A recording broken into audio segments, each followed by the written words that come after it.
Napoleon பாகம் 7. இந்த சூழ்நிலையில்தான் பிரான்சின் இராணுவ அமைச்சர் மாற்றப்பட்டார். இதை பற்றி கேள்விப்பட்ட நெப்போலியன் புதிய நம்பிக்கையோடு அவரை அணுகினார்.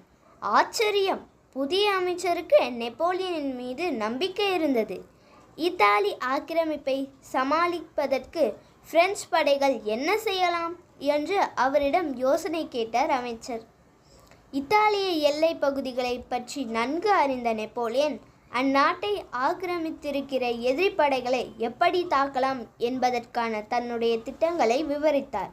அவர் சொன்ன நுணுக்கமான விவரங்களும் புதுமையான உத்திகளும் அமைச்சரை வெகுவாக கவர்ந்தன.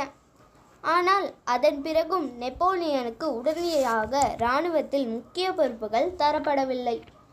அவர் இன்னொரு முறை தன்னை நிரூபிக்க வேண்டியிருந்தது.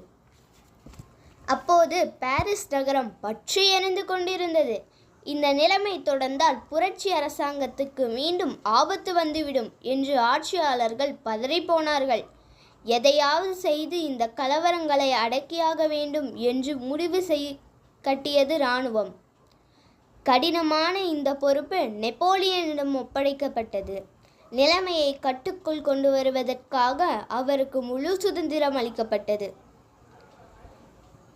கலவர சூழலை நிதானமாக அலசி ஆராயத் தொடங்கினார் நெப்போலியன்.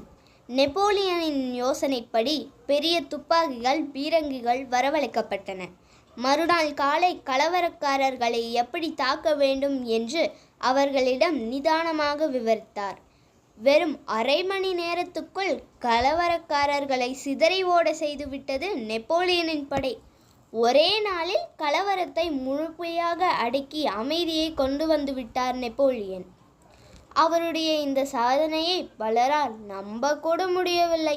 அத்தனை பெரிய கலவரத்தை ஒரே நாளில் அடக்கியவர் என்று அதிகாரிகள், ஆட்சியாளர்கள் எல்லோரும் நெப்போலியனை வாயோயாமல் பாராட்டினார்கள். உயர் மட்டத்திலிருந்து வந்த பாராட்டு, புகழ், கௌரவம் எல்லாம் ஒரு பக்கம் இருக்க, இந்த தாக்குதலுக்கு பிறகுதான் சாதாரண பொதுமக்கள் மத்தியிலும் நெப்போலியன் பிரபலமடைய தொடங்கினார். 26 வயதில் பிரான்சின் மிகப்பெரிய இராணுவமான ஆர்மி ஆஃப் த இன்டீரியர் தளபதியாக பொறுப்பேற்றார் நெப்போலியன். நல்ல சம்பளம், வீடு, வசதிகள் என்று அவருடைய குடும்பத்தின் பொருளாதார நிலையும் அந்தஸ்தும் உயரத் தொடங்கியது. தொடரும்.